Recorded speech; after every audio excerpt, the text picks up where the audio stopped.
If you happen to meet gentleman's savior Kasukuwere, unomubvunza. You can ask him. Ndakamtsanangurira nemo ndikati ndiri kuona uchitiza. I told him the exact details that I see you fleeing. Munyika muno. Ndaona Zanu Pf yakumukira. And I see Zanu Pf ousting you. Maswera say muri Zimbabwe kukuchingamiza inaika pa Around Zimbabwe. Nasi ndine nyaya yanda nayo ya Prophet Makandiwa. Nasi musuwe Sunday uru musuwe 2 March. Nasi kuchechi kunga kuchipisa. Prophet Makandiwa was on fire. Nasi wanga wari bahashka. Nasi wanga wari bahasha chap. And I've never heard him in the longest time. I thought I knew the politics, but today,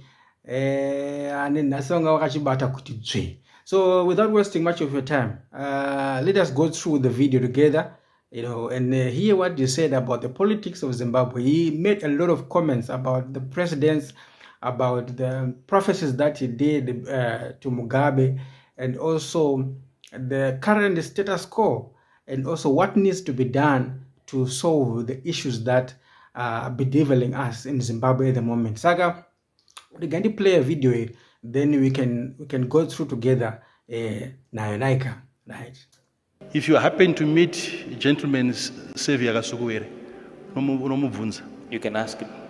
Ndakamtsanangurira nemo ndikati ndiri kuona uchitiza. I told him the exact details that I see you fleeing.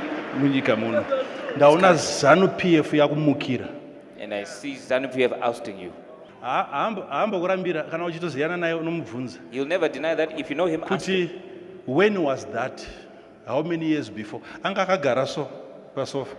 Achipeta tai yake aipeta umva isiya yorodonuka. Oipeta. I've so much respect for him. So much respect for him. So much respect for Walter Muzembi. It's unfortunate in a foreign land. It's unfortunate that they're in a foreign land as we speak. But you look at Walter Muzembi, he's harmless. He's pure. If they can let them in back into their country. Prophet Makandiwa walogeza kuti chiyapa. Utaura masita vanhu vanozikana kuti they were very prominent G40 figures. Let's continue. It will be a blessing for your country. There is nothing wrong with that.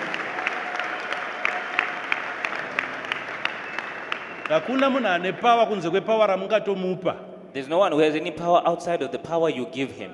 Mabanzo era anza kuna munhu ane power kunze kwere ramakamupa. Ndiani ari kutaura nezvake? Let me know in the comment section kuti ndiani ari kunze akuna munhu ane power kunze kwere ramakamupa iye. Let me know in the comment section with the Prophet Makandiwa, who is he referring to as the one without the power that he was not given. Let us continue. Naika. Did they not accuse Walter Muzembi for stealing my televisions in my screen? One of the televisions as a ministry, and as a seed. That issue became contentious. But my TV and it came out that those TVs apparently were stolen. Yet it was a clear donation in my papers. And it was a clear donation that had paperwork so that when you preach, you would see it be on the screen. Watch TV. Who see that? Did you pray for him? You're the ones in Zimbabwe. Is he in Zimbabwe? Zimbabwe is full of blessings. Bring your children back from the diaspora. Those are the blessings of the country that have left. That's the education of the country that has left. Do you hear me well? Can you hear me? The head of intelligence. I went and I saw the head of intelligence. Many years before the current president became the president. And I asked for access to the president. ndikati inyaya yavo zvikanzi ndoda kuti ndivasvitseka vazive kuti nyaya yacho ndikati dzese ndouya nadzo inyaya chaidzo chaidzo. And I said, whenever I'm seeking an audience, the issue is a real issue of substance. Hatingoappear before my presidents. We don't just appear before presidents. I'm not a nuisance. I'm not a nuisance. No. Handibodhe vatungamiri. I don't bother my leaders. Bvunzai president ndine number yake. I've never called him even once. Ask your president. I have his number. Havana call yangu. I've never called him even once. I've never. So mukuru intelligence akati nyaya ndeichi ndikati. So the head of intelligence asked, what's the issue? It's okay, ndikupe briefly. Ndapakati ndakaona asumuka mbantora chibhuku chake. And I said, vadzoka mbataka kunyora mweya mvatonditi ukana munhu akunyora kuda kunosvitsa ega ko point form muruda kunyaya kumbva matora manotsi ese. And he was taking notes in point form, and I could tell that he wanted to go and relay this issue himself. Ndakatoziva kuti, and I knew, yeah, well, no matter what you can say, no matter what you can think, you cannot see that man as a small person. He was great. Yes, he was great. Yes, he was anointed by God. No matter what you can think, no matter what you can say, he was anointed by God. So Prophet Makandiwa is saying that the former president, Baba Bona, RGM, was anointed. What is he trying to say exactly? Because Prophet Makandiwa, if you listen to this message, it has some metaphors. He is not going straight to the point, but he is saying the story that he is not saying. If you actually read between the lines, because he is saying that President RGM was anointed, yet he was removed by a coup. So what is he trying to say exactly? Why is he also saying that advocating for the G40 guys to be brought back into Zimbabwe? What has changed? Because now he's saying that President RGM was anointed. So how was the anointed removed? Hazviite kuti ute reign over a nation for all those years. It's impossible for you to reign over a nation for all those years. Nokujuma. By chance. Hapana chinhu chinobohwa kuti unoita leader. There's nothing as annoying as you having a leader gwara who is cowardly. He would stand for us, stand for our beliefs, stand for our culture. Anzi apana chinhu chinorwadza sokuita leader gwara. Diana ari kuti gwara na Prophet Makandiwa. Regaiti enderere mberi. Vari ku-UN. Right there, the UN. In the face of all of these presidents, vaitaura zvavanoda. And you would say exactly what he wanted to say. Vachitaura vakanongedzera president wekuchina kuti uyu ndo friend yedu haana mbobvira akaticolonizer but ari kutichengeta. Imi makaticolonizer mukatitorera pfuma yedu. And he would point at the Chinese president and say, this is our true friend. He would the rest of you say it in their face. Ari kunyika kwavo kuti vauya kuno ari kunyika kwavo. In their country. So ndaitoti no regedza ndidi ndisvitse show. Okay, let us go back to statement yataura na Prophet Makandiwa. Anzoni hakuna chinhu chinorwadza sekuita president gwara.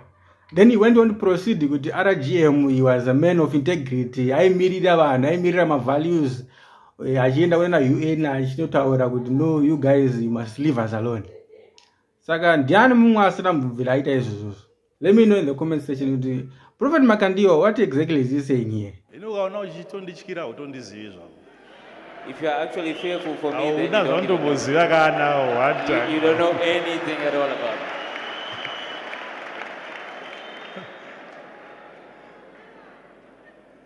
it.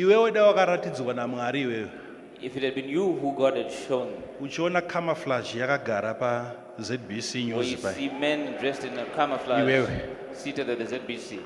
Waichipa chiprofita ichi? Would you deliver that prophecy? Because varidzi veuniform vanoda kuziva kuti uri kuti kudii. Because the owners of the uniform knew what you were going to say. Uri kuti kudii, uri kuudza vatungamiri vakuru vedu kuti kudii about us. They were wondering, what are you telling our leaders about us? Hapana chibhende pai kunzi uniform idzi ndedzekusangwa idzi. Because there's no uniform idzi ndo vanoverenga news ava. Panga paine one kana sign kana chi. Was there even a single indication? Kana uchifunga kuti kune munhu anenge ari musystem ari mukati akadenga achitiudza achidi. If there's somebody in the system who will be relaying this information to us. aifanira kuudza varidzi vake Wasn't he supposed to tell the heads of that system? makore mangani zvinhu because zvinhu zvezve hazvirongwe hazviitwe 5 years muchironga How many years? unobatwa Because you can't plan such a thing over a 5-year period. You'll get caught. iwe You. why zvakaignoiwa pandakaprofita because kwavari it was nonsense. was it ignored when Nothing I like that prophesied? can ever happen. Because to them it was nonsensical. Nothing like that could ever happen. Ukaona ndichifamba nevatungamiriri nechi hazvireve kuti hapana nyaya dzatinotaura, You see me walking with leaders, it doesn't mean hazvireve that kuti hapana chokwadi chatinoudzana. we don't discuss certain things, we don't tell each other plainly certain issues. Nemuchida kuti zvitaurirwe panapa. You would want it to be declared from this place. Imuri kundudza here kuti vanhu vese zvino izvi Are you telling me that everybody vari padhuze nemukuru wenyika that is close to the head of the country? were for him? Ndiri kubvunzai ka mushe neshona kuti I'm imi asking- mukufunga kwenyu vese right now vakati kwati napresident In your imagination, is everybody who's close to the president? vangari vapresident. Was he an ally of the president? Some of them were even bigger enemies to him. But kana vapo kudai so But when they're coming like this, kunoramba kuchisvibiswa vamwe. they continue to sully other people's names. Kuno vamwe vanoramba vachingosvibidzwa uyu ndiye muvengi uyu ndiye akazodai They throw other people under the bus. They say that was your enemy, that person did this and that. panotanga revival yedu when we start uniting ourselves, bringing back our forces, by bringing back our resources, by bringing back our educated brothers and sisters, kuti wese agraduate muzimbabwe ari kutanga atutora visa Where it seems like everybody who kuti graduates in certificate Zimbabwe, yeeducation ivisa wakufana it looks like a visa. kunopractice zvawadzidza kunze kwenyika. You are forced to When practice we what you learned start outside bringing the country. back everyone, vanhu vakatanga kudzoka people start coming ndikutaurirai back. wazona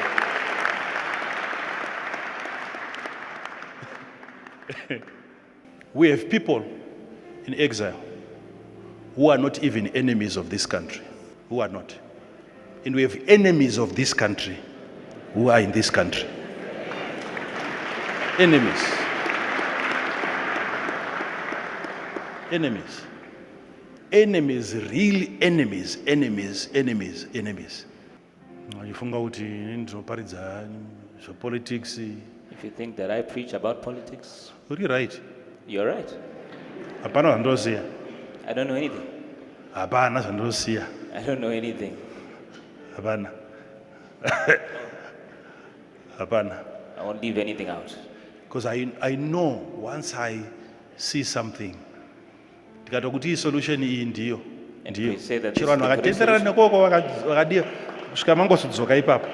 Until you come When back to the people solution that I start to have. unite, Zimbabweans, I know this is going to be very, very difficult for you to accept. Munofunga kuti maybe solution is outside. I know When we Zimbabweans- start uniting, Tega, When you start to and unite, agreeing and accepting each other, Tega, amongst ourselves, kuti ukangoona where a if you see fellow Zimbabwean woziva kuti he is my brother, a fellow is my Zimbabwean and sister. you know that that's my brother, hakuna chabira mumwe, that no one is going to steal from hakuna the other. chaponda mumwe. No one is going to beat up the other. Delusion. Takabhoiriswa pfungwa idzi. It's a delusion. Our brains Dzikaibva mbva dzayanikwa mbva dzaoma. were boiled.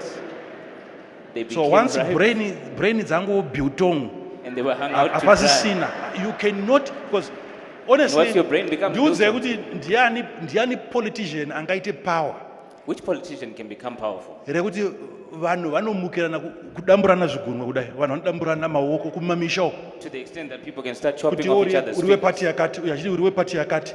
over which party. Same village, musha panapa, musha wenyapa, munda wakapa, munda wakwapa, My homestead here, yours there, munorwira mutungamiri and we fight over a political leader zvokuurayana paruzevha. to the extent of killing each other in the village. Woti tinofunga And we say that we are thinking people, kuurayirana munhu killing each other over munhu a person anogona kumuka akafawo iye wacho. a person who can be dead tomorrow. Delusion. That's a delusion.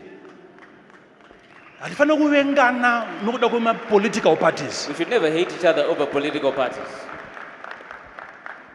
You must look at Zimbabwe from its God-given perspective. There's a proper perspective here. When you look at it, apana party. When you look at it, there's no party. Apana party. There's no party. Apana party. Ngandambo kupa inzwisa wana ndikati ona munhu wese ari muzanu achadzingwa vakadzingwa vese. Andakuudza. I told you everybody in Zanu will be ousted and they will ousted. Ungataura zvakadaro usingaprovide. How do you stand pamberi pevanhu voti everyone in Zanu Pf will be fired? 9 April 2017. Vanenge vachifayiwa nani?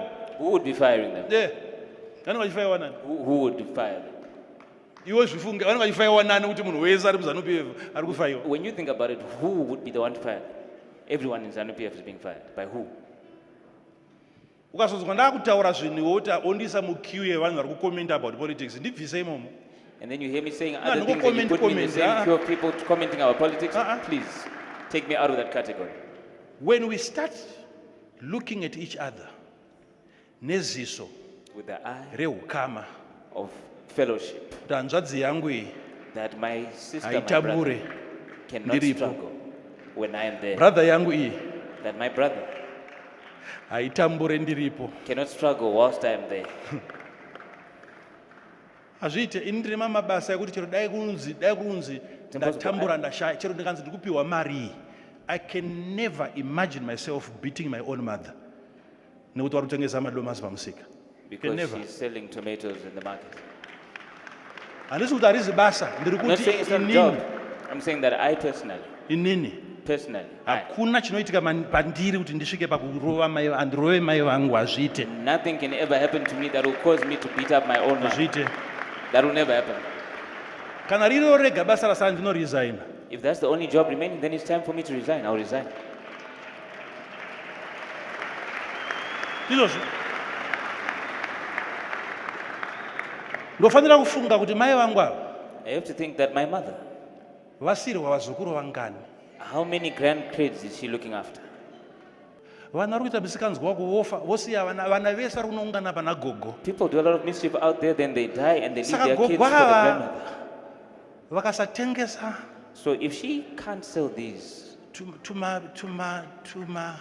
twematemba, these little carpenter fish, gogo ava vakasatengesa mazhanje, that if she can't sell fruit, handisi kuti ngazviitwe zvisiri ndiri kungokuti ndofanira kufunga kuti I'm not saka saying, pinda mutsoka dzagogo uone uine vana 7 pamba Put vana yourself kudya. in her shoes. Pinda mutsoka dzagogo kuti and imagine those 7 kids depending on you. ngative inyika Let's be a nation inoziya zvokurambidza but uchiuti vanhu kana watiregedza icho pane chokuita ngapange paine that knows what to forbid. chokuita. Where we say if you can't do this, we have an alternative for people to pursue. There's something else for people to do. Ini mubvunzo wangu uri kuti ndiri kuda kuziva kuti kana ndarambidza Having forbidden mbuya ava kutengesa this grandmother from selling mazhanje, fruits, ndiri kuti voita sei? Handisi kuti musandise nharo ka, hatingokopa nyika dzine utsanana, we don't just copy the nations that have tinokopa got neat nemaeconomies cities. adzo. We have to copy also even their economy. Havana kutanga nemuramba tsvina. They didn't start No. by refusing. Vanonovaka maflats, They start- maaccommodation, vouya kumatangwena vopaza voti endai kudzimba dzakavakwa. They start by building accommodations before they destroy shanty towns. Tikazvibatira padumbu kungoti no vanhu vangada If we tauni just- yese nemarara, Start this story midway. ndo economy yacho. That's the economy. Zvinhu hazvina kumira zvakanaka. Things are not well. There you go, Vanavevu. Let me know what you think in the comment section. I don't want to spend much of the time. Already we have clocked 20 minutes to going through this video. If you want to watch the full sermon, you can go and watch it on Prophet Makandiwa's YouTube channel. I think it's 4 hours, but the juice started around 3 hours, going to 4 hours. Yes, so please, if you like this commentary, please like and subscribe to the channel. And until we meet again, God bless you.